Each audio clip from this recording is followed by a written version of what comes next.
Hello, Bangla HTML video টিউটোরিয়ালের পঞ্চম অধ্যায়ে আমরা আছি আর আপনাদের সাথে আছি আমি আতিকুর রহমান।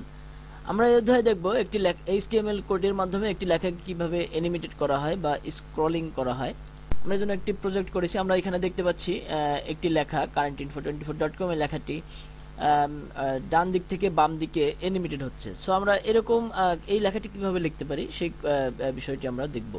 যার জন্য আমরা একটি নোটপ্যাড নিয়ে নিচ্ছি। নোটপ্যাডে আমাদের যে লেখাটি সে লেখাটি আমাদের লিখে দিই। আমাদের লেখাটি আমরা দেখতে পাচ্ছি লেখাটি ফন্ট সাইজ একটু বড় এবং কালারটেড। এর জন্য আমরা আগেই দেখেছি যে কোডটি হতে পারে যে ফন্ট সাইজ আমরা দিয়ে দিচ্ছি ফন্ট সাইজ 8 অথবা 10 দিয়ে দিলাম।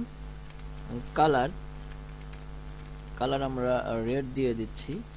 এখন আমাদের যে কাজটি অ্যানিমেটেড করানোর জন্য যে কোডটি আমাদের কোডটি হচ্ছে মার্কিউ।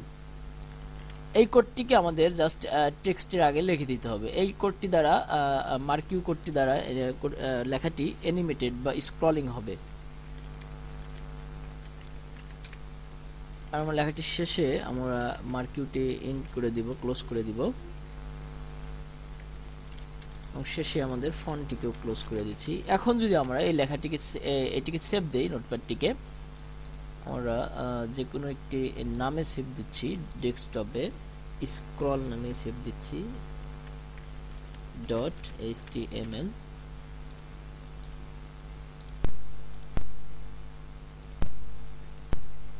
আমরা দেখছি স্ক্রল নামক। এখন আমরা দেখতে পাচ্ছি এই লেখাটি আগের মতোই ঠিক অ্যানিমেটেড হচ্ছে। এখন যদি আমি চাই এই লেখাটি ডান দিক থেকে বাম দিকে না এসে বাম দিক থেকে ডান দিকে যাবে অথবা উপর থেকে নিচে যাবে, নিচ থেকে উপরে যাবে, তাহলে আমাদের যে কাজটি করতে হবে এই কোডটুকুর পর মার্কিউর পরে আমাদের ডিরেকশনটিকে ফিক্সড করে দিতে হবে। অর্থাৎ মার্কিউ ডিরেকশন DIRECTION ডিরেকশন দিয়ে আমরা যদি এটিকে রাইট দিয়ে দেই RIGHT এবং এখন যদি আমরা সেভ দেই, সেভ দিয়ে ব্রাউজারটি রিফ্রেশ করতে পারবো, লেখাটি বাম দিক থেকে ডানে স্ক্রল হবে।